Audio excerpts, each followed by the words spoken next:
During the protection courses at Michael Ellis's School for Dog Trainers in California, Michael gives a lecture on different forms of dog aggression. This is part 2 of that lecture. In part 1, which was in an earlier newsletter, Michael talked about defensive aggression, frustration, prey-based aggression, competitive aggression, otherwise some people call this fight drive. He talked about resource guarding aggression and fear or pain-based aggression. Part 2 is the continuing part of this lecture.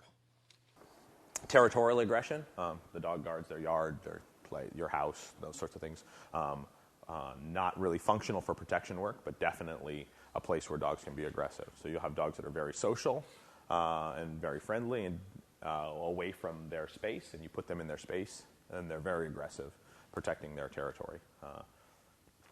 And then we talked a little bit about social rank, classic dominance theory stuff, where the dogs that I consider to be socially upwardly mobile, who will aggress in an attempt to move up the social ladder. So you don't want them, they don't want to get off the couch, you tell them to get off the couch, they act aggressively. If it works, then that tends to be intensified. We don't use that in a calculated way in protection work, although there are dogs that's probably a part of the competitively aggressive dog. So when I talk about the competition-based aggression, I think that dog's rank behavior is probably a part of that, meaning the reason that they're competitively aggressive, they're very confident, and when you compete with them, they're trying to outdo you in an attempt to sort of move above you or dominate you and show you they're in charge. So there's some social component to that kind of aggression, I believe. But it's probably a mix of that and frustration and prey-based stuff all mixed in together. Prey drive, term we've used a ton. It covers a lot of ground. People will say all kinds of stuff regarding prey drive.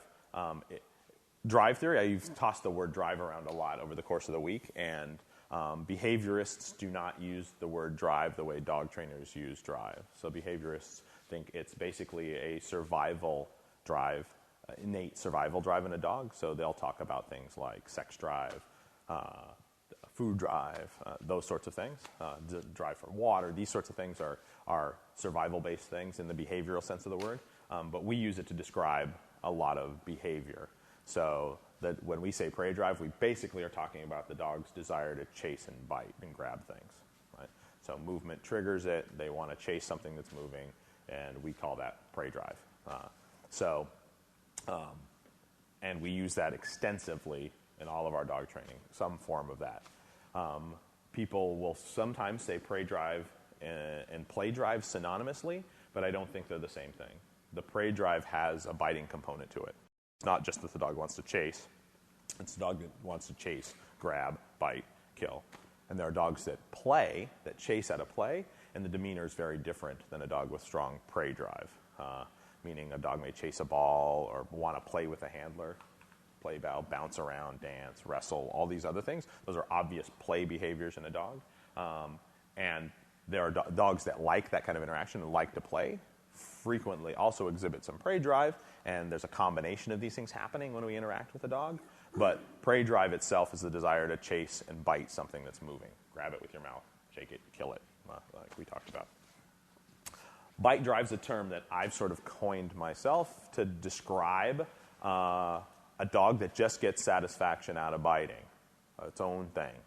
And it's nothing to do with prey, defense, whatever it is that's happening in these dogs. And I think it's part of a selection process that we've gone through by selecting for certain traits. We've created a kind of artificial selection where you periodically get these dogs that just like to bite stuff. It feels good to them. It's intrinsically self-reinforcing.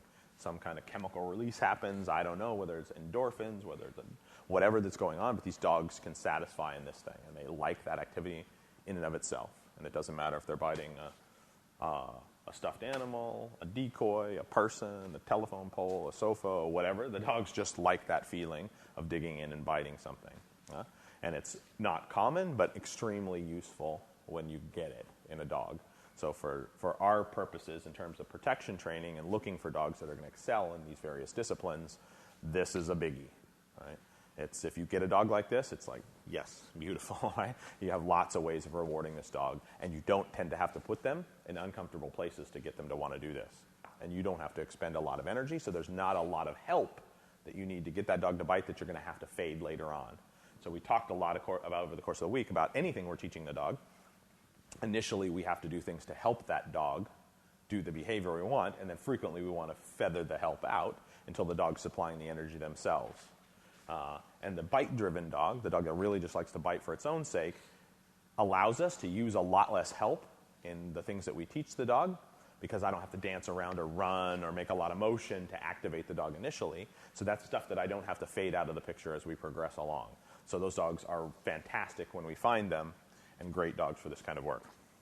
It also allows us to reward that dog without having to slip equipment and things like that to then allow them to possess as a reward, because the act of biting itself is reinforcing to that dog. So just allowing them to bite feels good and is rewarding. And those are the dogs that are much easier to work without having to slip equipment. You know, they're the dogs that wind up going onto the bite suits when they're 7 and 8 and 9 months old, and they don't have any problems at that point, right? They don't need to win the equipment as a sign or possess in a way. Where many, many good dogs need to. Like, it's not that the other dogs are bad or won't turn out to be good dogs in the work, but many of the other dogs need to have some balance between how they win, whether it's, say, pull and they possess or whatever else it is as we go along. Huh?